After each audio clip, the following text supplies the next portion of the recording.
So what got you into this?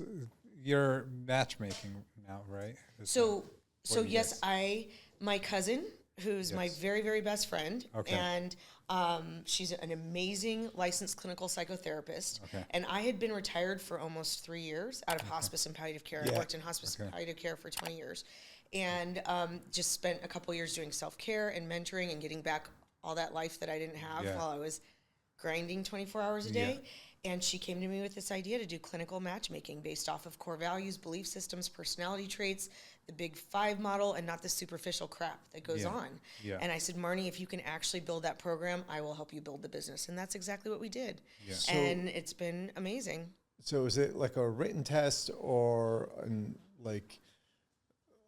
interview? Like, how do you build those numbers or whatever it is, the statistics behind like what you think will work? Total culmination, but it is science-backed because Marnie's got her brain. So even though she is working in the capacity right now as a matchmaker and a coach for liability reasons, she's still a licensed clinical psychotherapist. So she is constantly doing screenings for addiction, for emotional regularity, for personality disorders.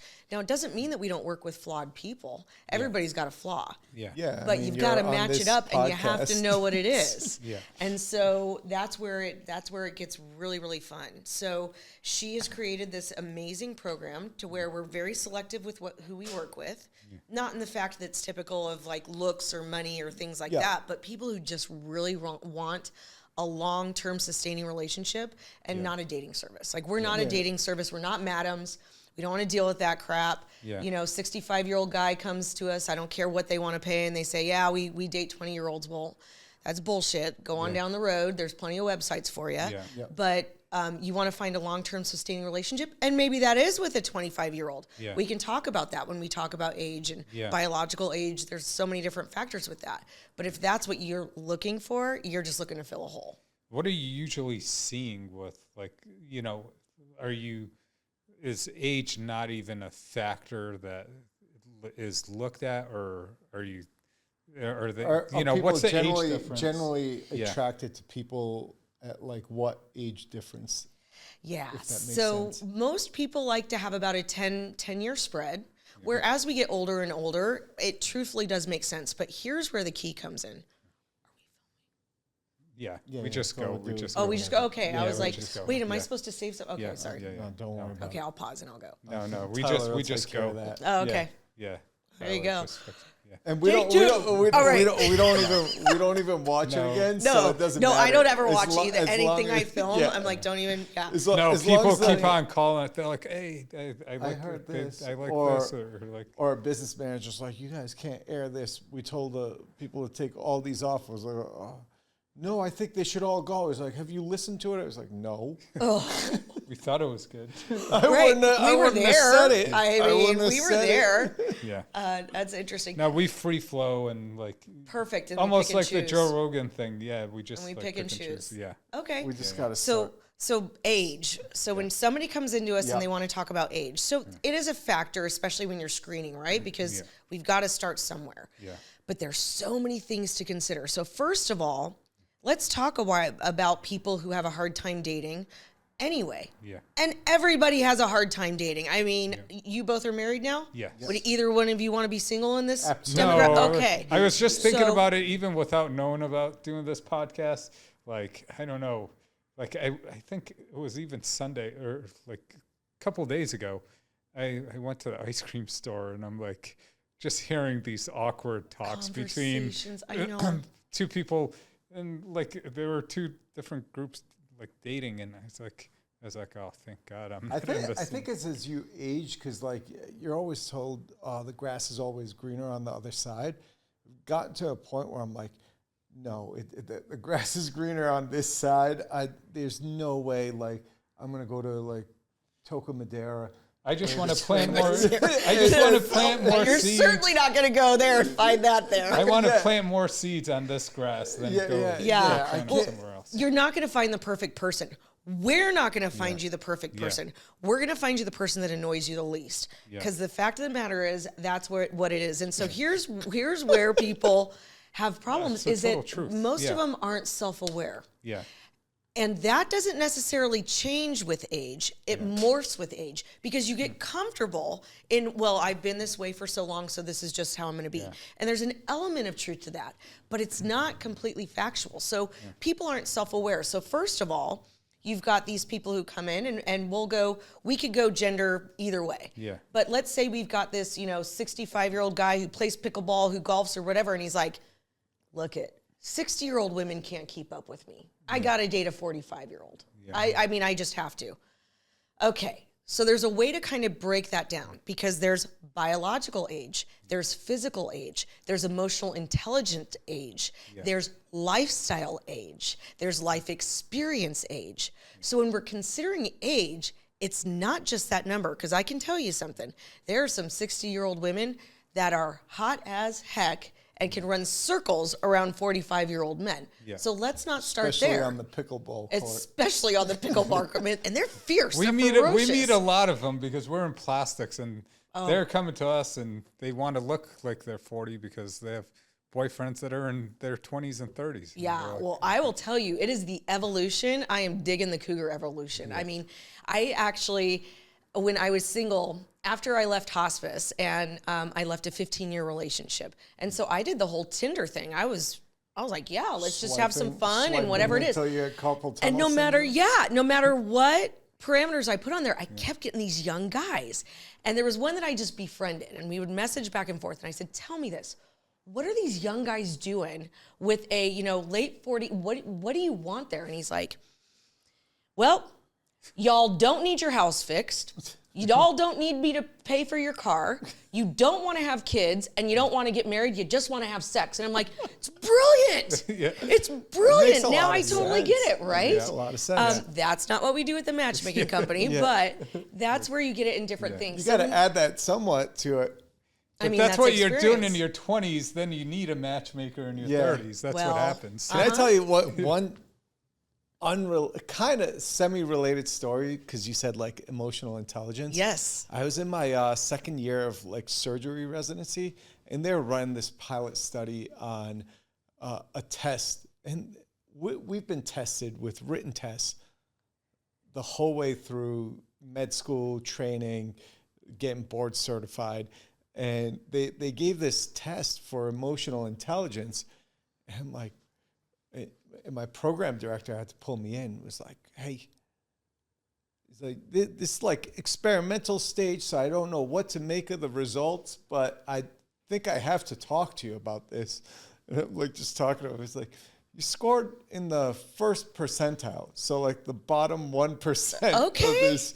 And I was like, I kind of like looked back and understood why, because I was like, my initial reaction was like, what the fuck? I actually tried. And it was like, oh, I guess that's not what you're supposed to do. Like, I was like, I tried to answer the questions the way they wanted me to answer. And I was like, There you go.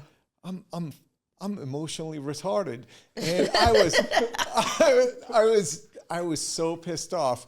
I went back and told Sarah, I was like, you won't believe it. They made us take this like 2-3 hour test, and they told me I'm in the first percentile. And I was just pissed off because I scored poorly in like high school and stuff, but when it came to med school, I was always like a high performer. And this was the first test, even in training, that like I didn't score well on. Not to mention not well on, like everything's like 80th, 90th percentile. This was first percentile. It was way out of whack. And I told her, I was like, I can't believe this. They have this test. This test's got to be bullshit. And I can't believe I scored so poorly. She's like, she looks at me, she's like, I would have given you first percentile on emotional intelligence too. I was like, oh, I guess you're right. You can't be great at everything. You can't be great at everything, but that makes perfect sense, but that's okay. And maybe it just wasn't important to you before, like, right? The studies and the other things were. So, like, especially, So, like, there's who a cares? difference when you have kids. Like, when my daughter for was sure. born, I was just like, I was just watching a movie, and I'm, like, feeling, like, sad and stuff, and it's just like, this feels awkward. What am I feeling? oh, that's emotions. That's what I'm Yeah. feeling. And like I did that repeatedly. It's like, oh, emotions are getting to me. The the Inside Out best. guys hadn't come out in your head. Oh, they had the it. Yeah. Inside Out. Inside Out nails it, by the way. Yeah. I think. I was a psych major in undergrad. Okay. And I think both movies, they've done a bang out job with that. But either way, like just movies I wouldn't expect to have an emotional response to, I started being like, oh my God, this is like, I need a box of tissue paper. Right. But see, that's where you found, so Sarah is your partner? My wife. Your yeah. wife? So she knew it and she embraced it. That's the difference, right? Like she's like, yeah, I agree with that test score. I already knew that. I'm okay with it. This is where we talk about self-awareness or awareness of partner, right? Like we say now, if you don't do something, don't say that you do. Yeah. So, you know, these men will be like, oh yeah, you know, I go work out every day. And these women are like, yeah, I cook these beautiful meals. Don't bullshit. Don't say it if that's not what you're going to do, because it's gonna fall apart at some point. It doesn't speak to you. So you know what? I mean, I don't like concerts. Yeah. Shoot me. I don't like concerts. Don't ask me to go to a concert. I'm not going to do it. I'm also not a sports girl. Yeah. There's so many girls who really, really are. Now, is that important to you to be my partner, that I have to like sports, or is it important to you that I respect that you do and that I will not inhibit you and I will go have brunch with my girlfriends every Sunday during football season? Or you'll support it. Like once in a while, you'll just, you know. Yeah, let's like, host the party. So when I was in my dating phase, it was actually like I wanted someone that didn't want to do what I wanted to do. Okay. Because it seemed like they kind of like, it's like they were almost too into me and like wanted to make everything like she's right. The opposite of you? And like, too into me. Do you feel like she's the opposite of you and partially very similar somewhat, to you? Yeah, I think so. I think she's very driven. So like we have that. But like she's not into sports at all or anything like that. She's not into like most of the stuff I'm into.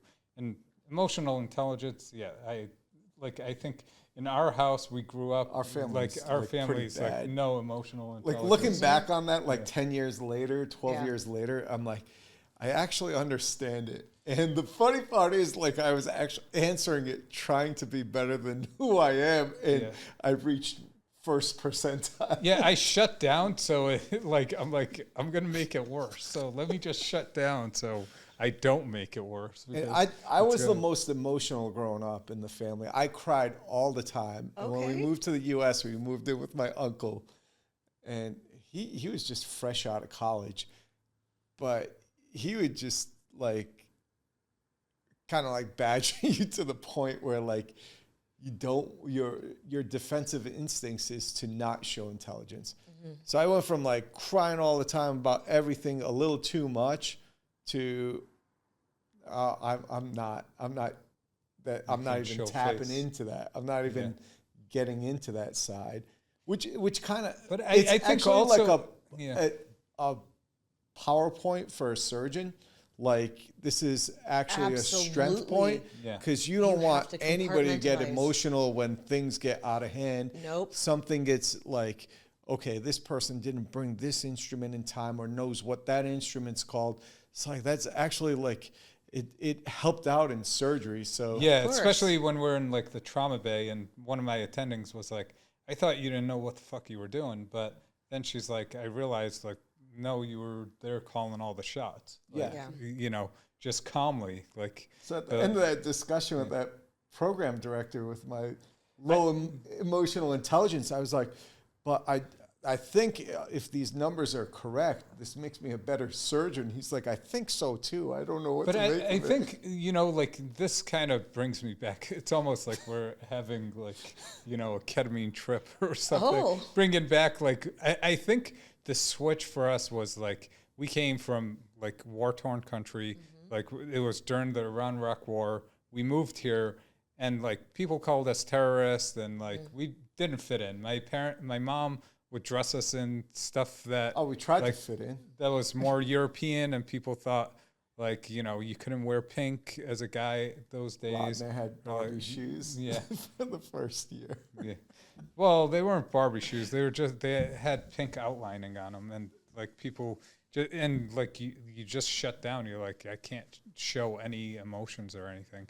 And I think it was just like kind of tough getting used to it and kind of blending in with the people here that made it really hard. I think that makes sense. That's why I think that's kids are assholes. where we came Kids to are shut assholes. down. Kids are assholes. But there's childhood things that you bring into life. Yeah. But this also leads into something else, is culture. Yeah. Right? And interculture dating and relationships. Oh, yeah. There are things that are genetically in your genetic code passed down from generation to generation that you were born with. Yeah.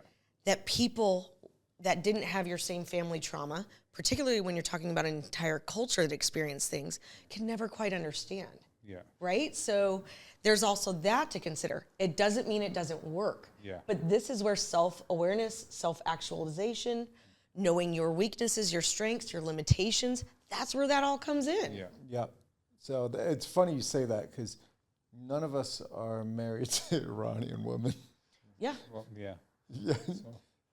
With same like with Similar, me, but I'm half. like, yeah. So 4 boys, half are with first Middle Eastern, generation, yeah. Okay. technically, similar area, but not Iran, and the other half actually in the similar area, similar origin, but American, like 3rd generation, 2nd to 3rd generation. Okay.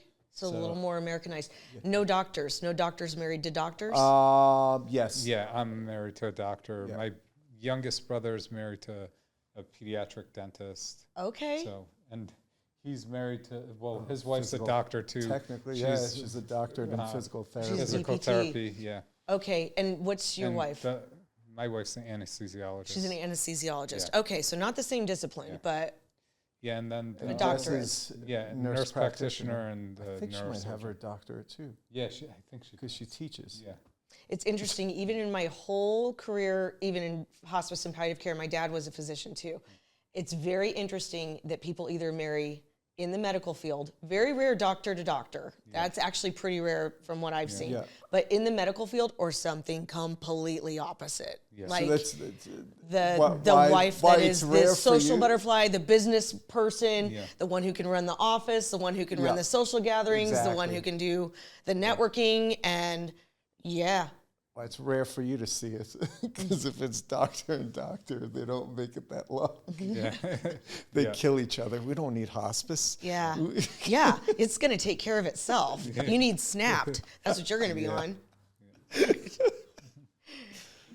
Oh man. So, were there any common things you saw with people, whether it's regret or things they showed like extra joy for in like their final moments or like their final months of life, where you were just like, this seems like a common thing that like most people in this situation, not necessarily everybody, but like that stood out to you? Ooh, we could go down a couple different rabbit holes here. Yeah, So let's do it. re-guide me if you want me to. Yep. So I'm going to start with the negative part. Yep. Regret. Regret and grief. Danger, danger, danger. It is a killer. You guys know as physicians, it's an absolute killer. Yeah. It is a wasted emotion, and it will eat away at you. So we'll start at war-torn veterans. I once had a patient. He had cancer everywhere. He was probably in his 80s, and he had gone, I'm going to say 9 to 10 days with no food. And people always say, for people who aren't in the medical field, they say they're not eating. Look, guys, sips of your Ensure is still eating. Yeah. I'm talking no sustenance and 4 or 5 days with no water. Now we're not doing IVs, we're not doing anything. And he would not go. And my chaplain came to me one day, and she is amazing, amazing. And no matter what your belief is, I don't necessarily share all of hers, but she came to me one day, and I said, what are we doing? What's going on with him? Like, is he, where's his pain? Where's his this? I'm going to all of those things that I know. Yeah. And she says, Tiana, he's in spiritual warfare. And I said, what are you talking about? And he said, all those years in the war. He is regretting what he has done. He is fearing that he's going to go to hell. He is doing all of these things. So he had to get closure with his God. Yeah. before he could do. And my chaplain spent hours and hours and hours there. And that's when it could happen. Now, on the flip side, you see people who you have no idea how they're hanging on, and the one daughter walks in the room. Yeah. And they go in that moment. Or the wife that has been vigilant and bedside for years taking care of this person, and they go take a shower. And that's the moment that this person passes, right? Like there's a deal. There's a deal that your soul and God makes. And I think that from that position, they're trying to save their spouse from that moment, whatever it may be. So when we talk about longevity, we talk about wellness, we talk about aging, regret, unresolved grief issues, it's a killer. And not only is it a killer, but it's going to make you a painful death. Yeah. Okay, so let's try to alleviate that. It's not just a killer like someone coming and shooting you. It just like eats at you for years. Death by 1,000 cuts. Yeah. It is death by 1,000 cuts. It eats at you every day. Now, on the flip side, what does everybody talk about? It's the people. And yes, I have heard many, many stories of the companies they've built and the cars they bought. But that's just filler. Yeah. That's just filler talk when they're just wanting to talk to somebody about it. It really comes down to the people that they've built. And I had a practice, and when I tell you this, and you heard me say it, but when I tell you I have sat bedside with thousands, I'm not kidding you. This is not an exaggeration. Thousands of patients and families over my tenure. And I'm not a clinician. I'm admin, and I owned the hospices, but I always stayed bedside. The one thing I heard all the time, anytime I met somebody who was married for a long time, I always asked them, what is the key? Two things I heard over and over and over again. Sometimes one has to love enough for both. Yeah. And number two, the man has to love the woman just a little bit more. And I have trouble translating this into homosexual relationships because I can see that too in different ways. So I don't know if it's that energy or what it is. But if you think about it, if you think of all the true happy marriages that you have seen over the course of your life, there is nothing different about the way that man looks at his woman when he was 25 versus 95. There is a twinkle in his eye, and he still wants to pat her butt. There is just something about it. It's very, very special. So having those connections is completely amazing. And we have seen so many times people do all the right things. They ate well. They never smoked. They never drank. They just ran a marathon, 6 months ago, and they get pancreatic cancer and die at 43. That's why I don't exercise. There you go. See, stay true. But what mattered is, did they have that quality of life? Did they have that longevity in the quantity of their life, not the quantity, the quality of their life, not the quantity, versus living a very, very long time in a very lonely space. Yeah, it makes sense. It's probably, again, it's all encompassing. Like it has to do with things we do with longevity is like hormone balances, like everything. Like it's not like make you a happy, more energetic person, so you could enjoy life. Yeah, while you are alive. It's like just well encompassing rather than like super boosting one aspect. The one thing I related to is been playing way more FIFA recently than usual, but they actually put the attributes of the player in around a circle, and then like, okay, if you're a defender, maybe it's skewed this way, or if you're a well-rounded midfielder, the whole thing's filled out. Like that's how I've been like thinking of like with like hormone imbalances and stuff. It's like, so if you're like, if that shape is like the least away from being round, that's you're going to have certain attributes that other people are going to like admire you for, but you're most likely lacking in other attributes that are necessary. Not just for longevity, for just people getting along with you. Let's just say like you could bench press 600 pounds and just be a huge asshole. Right. And then what's it for? But isn't that the beauty of what you can do with medicine is it's a catalyst in the physical body to get somebody the boost, the confidence, whatever it is, to do the work inside, right? Yeah. So I'm sure y'all see it all the time in what you do with plastics. You will see a person's personality change from the boost that they get and the confidence that they get from that.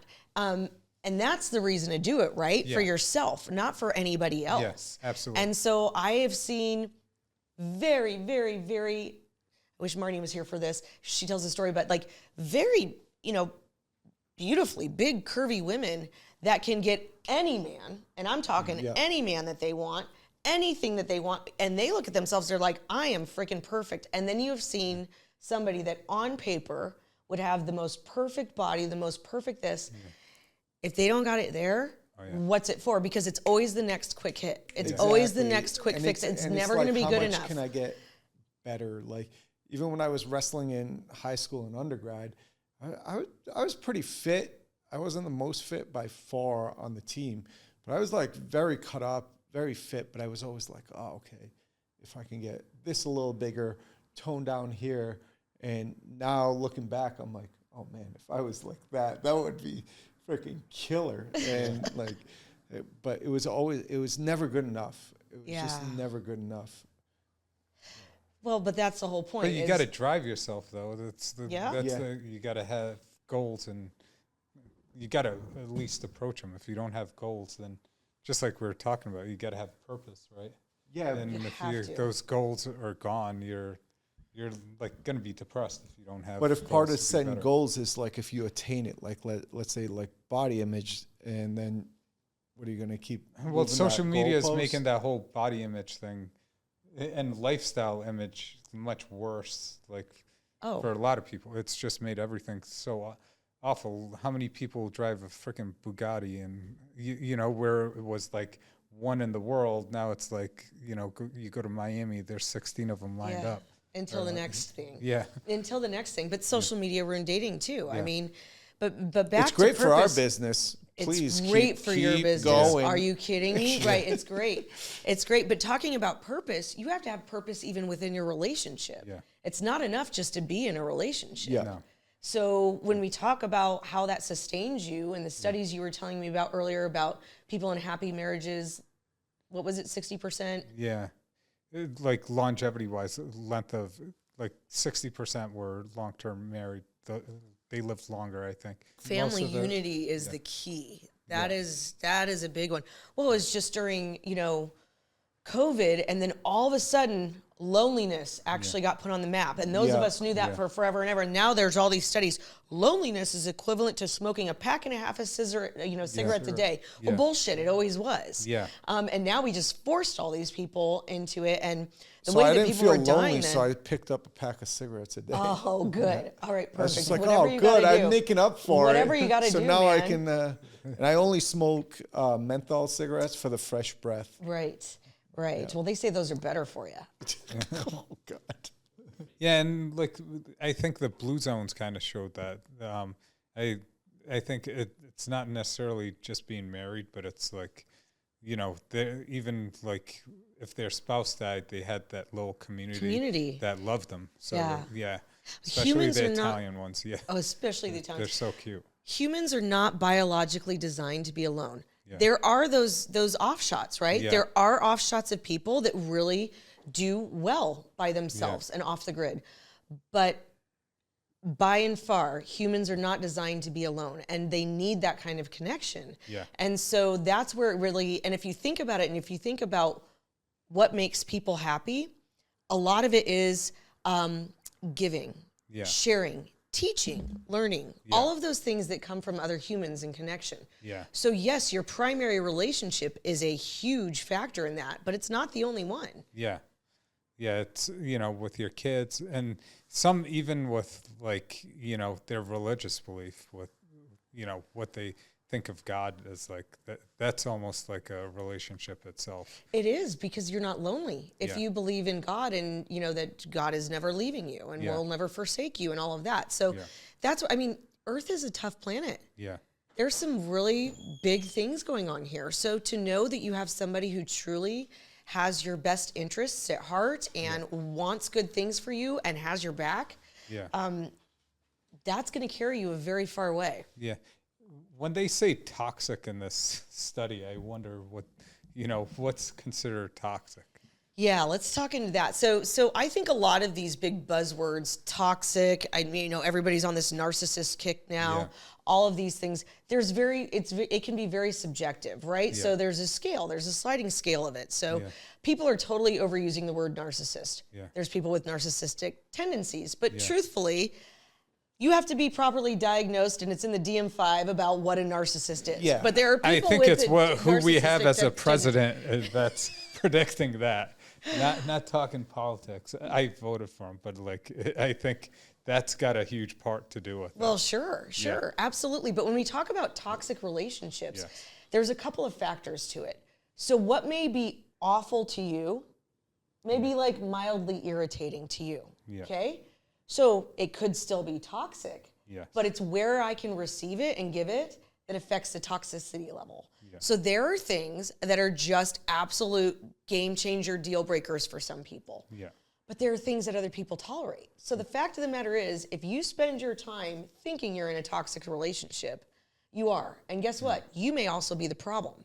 Because the other thing that we see is there's a lot of people that are addicted to trauma. Yeah. They are addicted to chaos. Yep. Okay? I have found myself when I was a very, very, very busy professional, if I had, and this is unrelated to relationships, but we can bring it there. If I had 10 minutes of downtime, what am I doing? I'm a loser. I should be doing something. I probably forgot something. So I would create more jobs for myself, right? Yeah. Yeah. So people do that in relationships. People who don't grow up in healthy relationships with healthy relationship styles around them, with not advanced coping mechanisms or coping skills, have grown up in a life of chaos and trauma. When things become peaceful, that is so uncomfortable for them. Yeah. So they can create gotta that. fill it It with doesn't mean you something can't else. change that. Yeah. But you got to be, again, self-aware. You've got to learn your own See, cycles. that's what we've brought to our wives. They don't understand it Oh, once they figure it out. it's them, that. right? It's Cut them. that. Oh yeah, let's get them in here. Give them my phone number. We'll have all.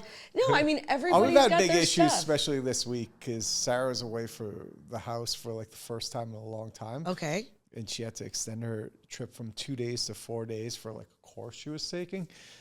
And she came back and I didn't say anything back because I understood like what she meant.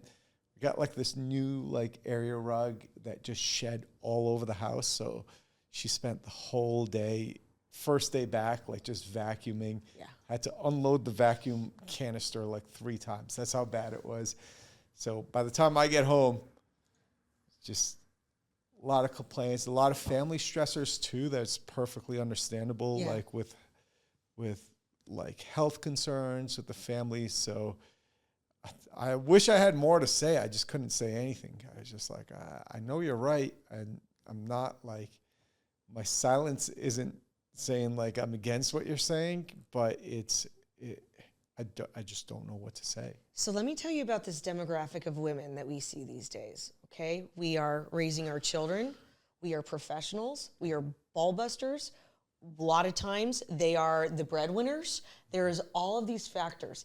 It's not the way it's been for centuries on past, right? And so there's this shift of what's happening. So sometimes what's really hard is we don't need you to fix anything. We just need you to hold space. So perhaps by you just holding space and not offering, that's exactly what she needed, because I guarantee you she came home, no matter how great this course was, she's a wife and a mother. The course was stressful for her. Okay, so that was begin stressful. with. She had guilt probably about leaving her children. She had guilt, whether she speaks, there's something that's ingrained in us, right? And it comes out in different ways. So the easiest thing is to get pissed off at that effing carpet, because that's right in front of us. It was a and we mess. can see it. Like well, then afterwards, shame on you, dude. You should have vacuumed up the carpet. But maybe not. Maybe it's better because now she knows how bad that carpet is. Oh, well, if you want to get rid of the carpet, that's a totally different way to do it. It's gone. It's gone. It's gone. That's like It's when I gonna wanted be my gone. kitchen. Otherwise, redone it would have I been got wine clean, on the and she's ceiling. like, all of Yeah. a sudden, like, she's No, like, after a not month- quite gone. No, I would have lived with that. I think it's a beautiful rug. Yeah. It's nice, but she was just like, we got to get rid of this. I was like, I really don't want to, but if you do, let's go. all right. Well, He you has got 2 it. large dogs too, so. And 2 cats. And Yeah. yeah, that's a lot. That's a lot to come home to. Yeah. Yeah, just have the housekeeper come. And next time, the day I she's wasn't coming back. giving the dogs the right supplements and stuff. Okay. So I wasn't going to bring out like, okay, I still took out the trash, cleaned up the dog poop, cleaned up the dishes, kept everything else orderly. These couple things were wrong. So the whole house is a disaster. Like that's a constant battle that we find ourselves in. I was just like, and if I do bring it up, it's like, oh, you want a special reward for that? Like, it's like, no, just don't like throw all of that out the door because a couple things weren't done. Like, don't throw the baby out with the bathwater. Yeah, but this is the dichotomy of the kind of environment that we're in today. Yeah. That wasn't in. There were clear roles. There were clear boundaries. There were clear jobs. There was all these things before, and it's getting murky on both sides. You probably spent a lot more time with the kids than, men did 40 years ago. Yeah. So this is where it's I do hard. way and more than my dad did with us. He was a great dad, but definitely he was a way great more. dad. It doesn't mean that anybody was wrong in what we're doing, but we are evolving as a society. And that is very hard to date. And it's very hard to date when you come into your 40s and your 50s and your 60s and you're single again. And then now you've got this 60-year-old woman who got divorced, raised her kids on her own, started her business, makes a crap load of money, makes decisions all day, is in this boss bitch energy. Well, that's hard for a man to deal with, but you like it, right? Like it's cool. Yeah. But how do you allow her to go into her feminine side and still recognize her and uplift her for the boss bitch she is? Like, it's like there's a whole learning curve for men and women to be able to do that. Yeah. I think, in all honesty, that's why my 15-year relationship failed. Yeah. All of a sudden I built these businesses, I got into this mode, and I found myself in energy that I didn't want to be in. Yeah. And it's nobody's fault. But Energy in what, the relationship or the professional side? the relationship. Yeah. I think that's why my relationship failed. Is we were not able to mold with the way that the roles were changing. Yeah. And in my mind, okay, much like you, where it was, I got dying people calling me all day or night. I can't answer that email tomorrow. Like, I'm building businesses. I have 600 employees. I have this, I have that. That is going to wait. Well, that's not fair. But at the same time, when I'm fighting these battles all day long and doing this, don't come to me. Like, I don't have the capacity to be flooded by your bullshit. And I don't want to know, I don't want to be asked what's for dinner. Did you take time to yourself? Like, No. Like meditate or, No. No. And I think that's what a lot of women get away from. They turn, like my wife, she's like, Self-care she's isn't addicted. even secondary. It's Yeah. not even secondary. And Because she's self-care like, is not I don't pedicure. understand why. I'm like, dude, I care about myself. I'm like, I don't give a shit. I'm like, I can be late to this. I can be late to this. People can wait. I'm going to get my workout done. I'm going to do my meditation, and I don't like, Well, I got to why do you have get more time to do a workout? It's like, I can't just put out a and, workout. and it's not like I'm doing like an hour workout or 2 hours and messing around. I'm there 20 minutes in and out, and like even meditation and stuff, I usually do it before bed, before I go to bed, or first thing as soon as I wake up, like just to do self-care. And I think meditation's beyond anything, like helped me so much, because like you have a short fuse. Anytime I don't meditate, it's like, she hits you, and you're like, you answer back, but like when you meditate, it's like comes at you with rocks, you just block them, and you know how to block them the right way. You turn it into gold and give it back to her almost. But that's the problem, is that we have been taught that self-care is a pedicure. Pedicure is not self-care. Getting your nails done is a pain in the ass. For somebody like me who has to sit still for an hour, that is not self-care. Getting your hair done is not self-care. Again, you are in a chair, you are locked down. So this is the thing. There's these things that we do as women that we now feel obligated to do, right? Because it's just part of society, and that's our self-care. That's bullshit. It's not self-care. We have to really tune into what that is. And I was actually speaking with a wonderful woman this morning. I'm starting to look into gene coding and human design. Yeah. Freaking phenomenal. And she was talking about meditation. And for me, that is a scary word because I don't sit still. Yeah. But she said, look it, some people meditate when they're chopping vegetables. Yeah. Some people meditate when they're picking. And I was like, oh. And the first place I went was treadmill. I hate the treadmill. I hate the treadmill. But my best thoughts come like when I'm on the treadmill, when I'm not thinking. And I was like, okay, so meditation doesn't have to be the traditional, like what everybody thinks it is. For some people, it's painting. But it's some people, it's prayer. It's a checkout time. And here's the thing, guys. When we're getting our nails done, when we're getting our hair done, they're talking to you. You're doing all this stuff. It's not self-care. So I think as women and as men, because I do believe workouts are self-care, because I make it to the gym 5 days a week, and it's the same thing. If I skip it, my boyfriend will literally go be like, hey, you want to go work out today? He doesn't work out. He's telling me to go work out. My fuse got shorter. I do believe that is, but we have to retrain ourselves on what self-care actually is. Yeah, because it's not that superficial crap. And like it's not getting Botox. Yeah, and meditation, like if you're not like, and people think meditation's like staring at a wall and not seeing anything in your brain. That's meditation, but it's not that. Like it's about clearing whatever's in your brain. It's different for each person. Yeah, but it's about like clearing that out, cleaning that out, especially if you don't get enough sleep, which usually cleans out a lot of that junk. And like with meditation, kind of those thoughts come to your brain because it needs to get cleared out. So but clearing out isn't necessarily like, you're not saying like clearing out, it means like blank out your mind. It's actually like thoughtfulness about who you are, how you're thinking, and what's coming to mind. So like gradually going process by process, by trying to clear your mind. Things are going to come up that you think of, but you have to address it kind of thoughtfully before moving on to the next thing, or coming to peace with it. Like, makes perfect sense. I told a story to actually somebody I'm working with right now who's a very, very busy professional starting his company. I was trying to get him to sit still, and I said, one day back in the day when I would do, good grief, 400 miles in my car a day, because I had a patient in Surprise, I had a patient in Gold Canyon, I had a patient. I mean, it was just like that. When we did trauma, it was that same way. Yeah, it was crazy, and I just never knew where I was going to end up, and I didn't mind. Like, that was the job. And I'd be in front of a patient, and then you get in the car, and you check your emails real quick, and then you're calling people back, right? So I never had the radio on. And it was, I don't know how long I had been doing this before I realized there were lots of times where I wasn't on a phone call, or I wasn't, and I was driving, and it was just silent. And then I would kind of snap to, and I was like, oh, and that was kind of my downtime. That's usually when you hit the rumble strip. Yeah, the rumble strip. Yeah, so I used to purposely kind of try my last appointments far away, so that by the time I got home, I could like get into home mode. Yeah, it didn't work very much.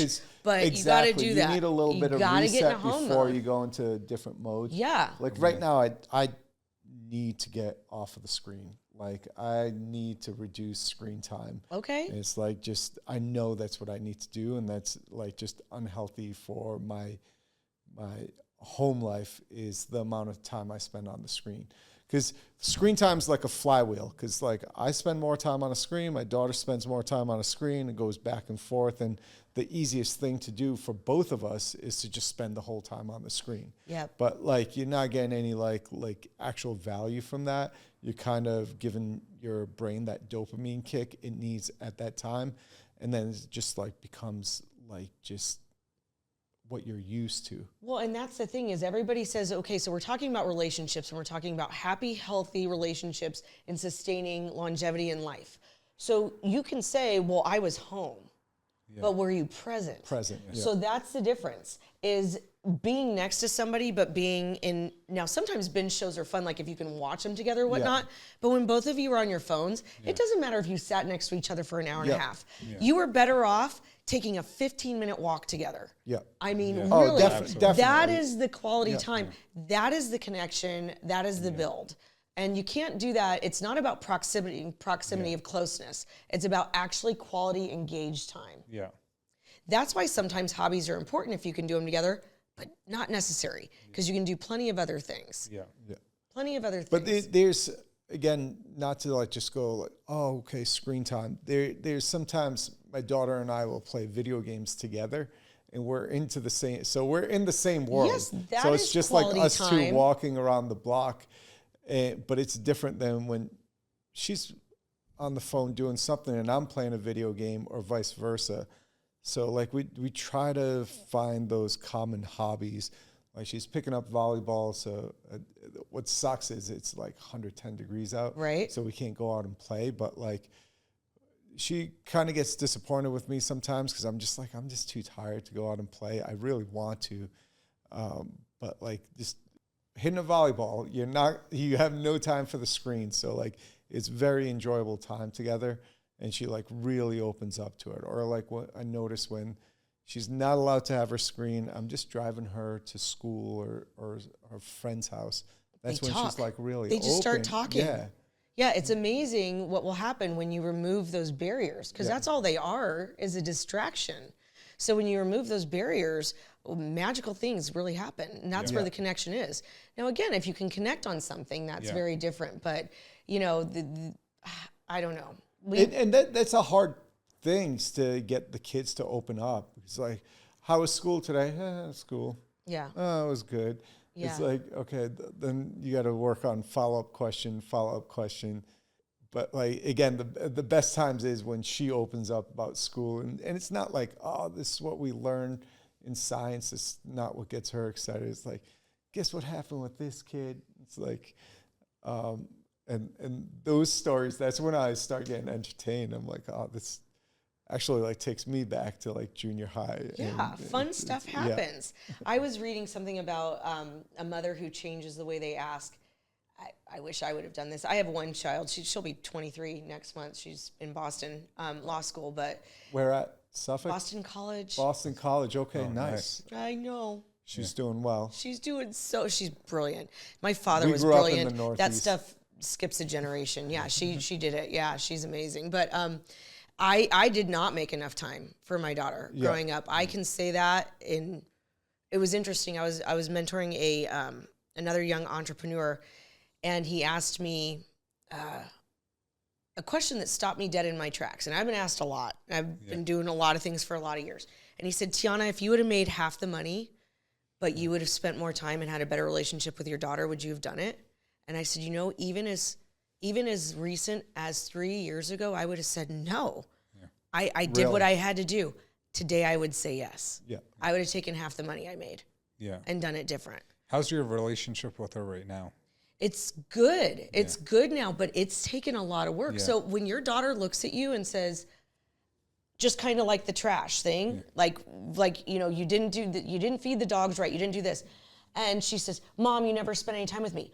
I made you dinner every night, and now I left her dad when she was I left her dad when she was 1.5 years old. Okay. So when I was building my businesses, I was very, very succinct of Wednesday and Thursday nights were his nights. Those were my meetings with my doctors. Those were my meetings with board. Those were my networking meetings. And every once in a while I had to do it outside of that. Yeah. She went to before school, she went to after school. A lot of kids do, but like when I had her, I was really good about it. So I was like, but Sage, I made you dinner every night. I got you from school every day. It was a handful of times I had to get help. And she goes, Mom, how many conversations did we have where you didn't stop in the middle of it and go, oh yeah, go ahead and approve that, or answer an email or whatever. And I go, you know what you're not wrong. Yeah. You are not wrong. And so I will not say I regret it. Yeah. It was my path. It's her path. Yeah. And if anything, I showed her how to work really hard. Yeah. So I'm proud of that. Yeah. There's the two different ways of looking at it. Yeah. I'm also not going to buy into this bullshit victim mentality. Yeah. You can't. I'm not. And I'm not going to go there. Am I going to accept responsibility for my part, which is what you do in any relationship? Because I'm going to tell you, we all have a part. Yeah. And even the other person is super wrong, we still have our part. And no matter how you did it, how much you tried, or how little you tried, you could have always done less, and you could have always done more. Absolutely. So, you know what? And I think that that's a lot of things that we have to deal with our parents, our childhood. We have to admit that except for the extreme crazy outliers of true like psychopathy or whatnot, Our parents did the best they could with what they had. Yeah.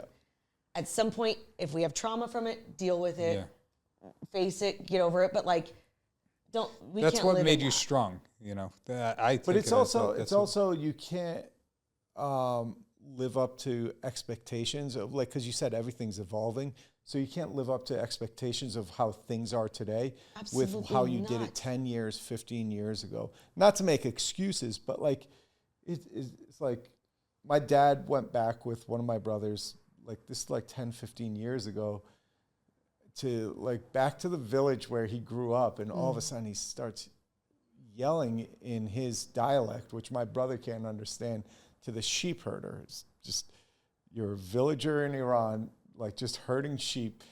And my brother's like, what are you doing? What are you doing? And he's just like, oh, I went to elementary school with him. And we're just like thinking of like how, like, okay, we thought like we're accomplished. We all became successful after not doing too well early on in school and stuff, and like a whole family of physicians. But then, like, was that easier scripted than my dad going from a village in Iran, my mom from another village in Iran, to eventually Tehran, to the U.S., then raising a family of four physicians? Yeah. I'm like, oh, maybe we had it easy. So, but There's always hopefully- somebody who had it easier. There's always somebody who had it harder. Yeah. That's also, another dialect Yeah. that we can get to, which again talks to like acceptance and awareness and all of those things and connection. And again, connection means different things to different people, right? That's the attachment styles and things that we were referencing and things earlier. It's really about making that ultimate connection. I mean, you guys are very different personalities, it seems, right? Like obviously very close, very brothers, like, but at the end of the day, do both, oh, that was cute. That was really cute. I love that. That was awesome. But at the end of the day, no matter what your personality is it important for you to have special relationships with people, to be loved by people, to be wanted by people? Absolutely. certain people. Yeah. Correct. Correct. Certain Not all of people, them. but that's one thing we share in common. There's certain people that like it really doesn't matter, so it doesn't affect us. But the people closest to us, we want to make sure that like they're happy. We don't respond to certain questions or when people are yelling at us, because one thing, we either care enough about you and we know our responses aren't going to make a difference, or we really don't give a shit about what you say or what your opinion is. Yeah. So we're going to stay silent. But if the moment arises where I could be either, well, pretty much helpful, because we really don't like, even like you hear about surgeons and stuff yelling in the OR. I did it like 2 months ago for the first time in like 5 years, but like we were like the most even keeled people, even in the operating room.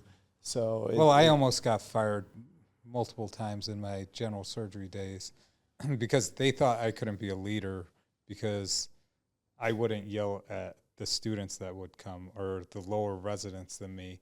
And my way of teaching was, I'm going to teach you behind the back door, and you're going to learn from, and I scored the highest like year after year on all our in-service exams and everything. And like, I even had my attendings asking me how they should have answered some of the questions when they were taking their boards. And, but like year after year, they tried to fire me because they were like, I don't think you know how to be a leader. You're not teaching these kids. And I had read every book. I would teach everyone behind closed doors. I didn't want to make them look like idiots in front of the other physicians or the attendings. I was like, I'm going to do it where they need to do it. And like, we'd have grand rounds and whatever. And like my attendings would ask me questions and I would prove them wrong in what I did. And like, it was continuous. It was kind of traumatizing because I'm like, I didn't do anything wrong. Like my advisor would be like, what's wrong with you? I'm like, dude, look at my exam scores, look at my operative skills. Yeah, I'm not presenting cases that I did wrong things for the idiotic things over and over again, and they've presented the same thing like multiple times. I'm like, I don't have that record. They don't like me because one thing, I'm Middle Eastern. Second thing, I'm quiet. My wife thinks I'm on the spectrum. So it's like, but like, A couple of your brothers do too. But like when they saw the exams, they'd be like, Yeah, but there's a stereotype, right? There's a stereotype that goes with surgeons, with different doctors. Stereotypes are based off of some fundamental truths. Oh yeah, right. Yeah. It No, doesn't I mean think that everybody and hits every it was checklist. that way- and but it was let's that be way clear: for- stereotypes are for a reason. It's not just a stereotype. It's just it's built with time, like throughout history. Like anybody that knows anything about, like, if you go 1 generation, 2 generations back, like that's what a surgeon's supposed to act like. Yeah, and throw but instruments. It's kind of gone away 100%. because it's not. Well, now it's just not acceptable. No, but it's that not was the way it accepted. used to People be. get fired. Yeah, people get fired now, but they didn't used to. I've been working with, my dad was a doctor. I have several family members, and I mean, I had 50, 60 doctors working with me at any given time. Not just that, but if that was, gave better results, who that cares? would have been prevalent Listen right to now. me. I have said it 100 times. If I want a surgeon, like I want a surgeon almost with not a great bedside manner. Yeah. Like I don't need to small talk with you. Yeah. Don't do it. And secondary, all of my physicians, I want to be on the spectrum. I'm not even kidding you, at some way, shape, or form, because there is a true, absolute brilliance to that. So. I will tell you one thing. You should, as a patient, seek a physician with the best bedside manner. I know that. Because that will give you insight into their whole thought process. Yeah. Because at least, like, you have to connect with them when you're communicating with them. And if someone comes in there and you just cannot get along with them, and then you have a serious medical issue, then you got to deal with them, then it's just like, it becomes tough to. It's horrible. So, like, in this day and age, you need to have good bedside manners, no matter what's going on. Even if the patient's like going off the rails, whatever, you need to know to like just step away. Do you guys fire patients? Anybody ever asked you that? Rarely. But my brother had a patient that said, "Oh, this is my gun. I show it to all my physicians just to make sure I get good care of me." A gun? Yeah. Oh. Actually, he and showed then him a the shank knife. too. He showed him a shank and said he takes his gun to the dentist. Yeah, so he was just like, he's not like, comfortable seeing you. And he's like a year and a half, 2 years out of training. He's fresh out. Yeah, what does he do? He's oculoplastics. Oh. And he's like, hey, I got something weird to tell you. And he brings up this story. He's like, what should I? I'm like, I wouldn't see the guy. I would not see that guy. No, absolutely. No. Would you fire a patient? I have, but I it's would, taken like, have I actually? No, I would definitely fire a patient. Yeah, because you guys are cash-based, right? Like not all cash-based. We do a lot of breast reconstruction for Okay. breast cancer patients. We Okay. do spine and scalp recon, some lower, that's like nice. leg reconstruction too. We try to weed that out by not doing operations on the wrong people. Yeah, we just pretty much like tell them, because when I first started, I did office share with another plastic surgeon that he died like within the first 6 months of me being in practice, and I was good friends with the guy, and like his patients, there were a lot of crazy ones. I said I wouldn't, I stopped seeing him. I saw him for a little bit, and I was like, all right, there's almost no operation. He had done tons of operations on him. I'm like, I'm not touching him. So that way, but like really firing patients, it would take a lot. Yeah. Like they would have to be completely unreasonable, and for them to be that unreasonable post-operatively, I'd say we do a good job at catching most of them pre-operatively. So like, because you look out for things to be like either unrealistic expectations or like unrealistic drive, like why are you getting this done? There's two things to look out for. Is like some of the patients come in complaining about other plastic surgeons, and you got to look at the results. Sometimes the results are botched, and you're like, all right, I can help you out. others, they had decent job, but they talk way worse than what was actually done about the plastic surgeon. Then you're like, all right, this is kind of questionable. Probably don't want to operate on them. Yeah. So. Yeah. In hospice, I mean, because we were Medicare, we had very strict rules about what we could do when we could discharge a patient, but we were able to get everybody pretty under control. I had one funny guy, lived by himself, crotchety old dude. I did the intake on this one for some reason. I don't know why. He was over on the west side. And I mean, there was the United States flag, the Confederate flag outside. I walk in, he's got guns all over the place. He's just hanging out, smoking his cigarettes, knows he's going to die. Had to use the F word, every other word. Loved him, right? But I was like, okay. Yeah. So I get out there, I sign his team. The nurse calls into the administrator. I eventually hear about it, like after the first visit, like, hey, not really comfortable with all the guns around the table. Then, so he advises her to have the conversation, no problem. Now he decides that it's cool when everybody comes over. This is about 2 weeks in. And so we have our nurse going in, our chaplain, our social worker, our certified nursing assistants. You get a lot of, visits throughout the day. Now his new thing is he doesn't wear clothes, but he has a little hand towel over him, right? But he's got a gun or this or whatever. And so how old is he roughly? 70s? Oh yeah, late 70s. Okay. So there had been several people that had talked to him, and he was nice enough, but he's crass. Like he'd be like, it's my fucking house. I can do it. Yeah. Do you cuss on this or no? Oh yeah. Okay. We do. Yeah. He's like, it's my house. I can do whatever I want. Blah blah blah blah. So it gets to a point where I call him because he needed us, and I love people. And I call him, and I knew how to talk to him. And I said, we're going to use the name Randy. That was not his name. And I said, Randy, it's Tiana. And he says, holy fucking shit, Tiana. I fucking love your people. They're the best people that have ever been. There's this, there's that. I mean, that's just the way he talks. And I said, I am so glad to hear that, Randy. Yeah. Do me a favor. And he goes, what? And I said, put the guns away and put your dick away and be respectful to my team. And we don't have any problems. You hear me? And he's like, okay. And that was it. Yeah. But, you just have to kind of get there. But sometimes it's hard to get that respect, whether it's like nurses, even female physicians see that a lot. Just like, you don't tell me what to do. And like Sarah, being a physical therapist, it's like, well, they listen to you a different way being a physician than they do a therapist. So I was the owner of the company. Yeah. Yeah, but I don't even know if he knew that, but it didn't matter. But I can get rough. I can get rough. I mean, some of the weird patients like that we'd get, like, I'm like, just charge them more, and that doesn't work. That doesn't work. It's called because PIA they pay right? They pay more, and actually they're actually more happy. Yeah. What do we need to cover here? I have no idea. Whatever we're covering. It's your guys' podcast, so you tell me. I just want to make sure you've got what you can. We just you got stuff you can use. Yeah, we use all of it. This is good. Yeah, in my business, I couldn't wait until I went to cash pay businesses so I could fire people. Yeah. You eventually have to when you just like I either go cash pay or I lose money. Yeah, but I would fire referral sources.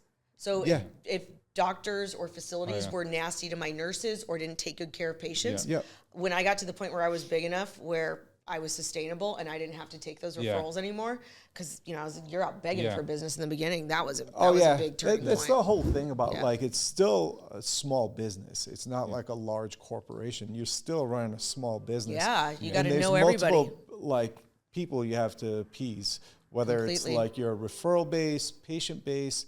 Because obviously if you're not treating your patients well, people aren't going to refer to you. Yeah. Or if you're not being responsive to your referral base, they're not going to send you patients, blah, blah, blah. So it's multifactorial. I personally think it's more difficult than actually running a restaurant, even though people are like, oh, most restaurants go out of business. I keep joking around. I worked in restaurants for 8 years. Yeah. I want to own a restaurant just to say. But now the restaurant employment's a lot easier than employment in plastic surgery. Well, it's the same price point. But it's the same demographic. Yeah. Employment is just hard. Well, the restaurants have a hard time because they get over their head with overhead. Yeah. It's just mismanagement. It's always mismanagement of pretty much supply and demand, offer too many things. They don't keep track of stuff in the back of the house. Things get ruined all the time. Yeah, but let me ask you this. So you guys are in your own practices now? Yeah. Yeah. And is it together or separate? Yeah, You together. Have your own, Together, You have your own, yeah. okay. There are very few doctors who actually are decent businessmen, Yeah. right? Have you encountered that? They say that, and on the same hand, like the physicians, almost like athletes, because like you go through so many years of Yeah. not making any money, Yeah. so that you don't know how to manage money, You and that's shouldn't. never taught. You shouldn't. And this is what the beauty of that is that one of the most brilliant things my daddy always said to me is you don't have to know everything, you have to know the people that do. Yeah. Where people fail in business, Yeah. because this is what I do now, is I translate it and I help people start businesses Yeah. or grow or sell or whatever. They try to do too many things. Like when you when you open a first business, you're doing everything, right? Yeah. The smartest thing you can do as you start to grow is to offload either the things that you're not good at or that you don't like. And the thing that you can do better than anybody else, which is also often front facing, Yeah. because Yeah. nobody's going to care about your business the way it is. Yeah. Let everybody else take care of that. Let them take care of the finances, the ordering, the this, the that. But that's So tough where- also, because you can like hemorrhage Yeah. money. You with can hemorrhage money, and you can like, have extortion, ordering and you can stuff. have people that are stealing from you, and all that stuff that always Or just happens. That's why, overpaying. but like plastics, the thing different about being a plastic surgeon is, unless you're in academics, which we're not, in private practice, you kind of need to be an entrepreneur and a businessman.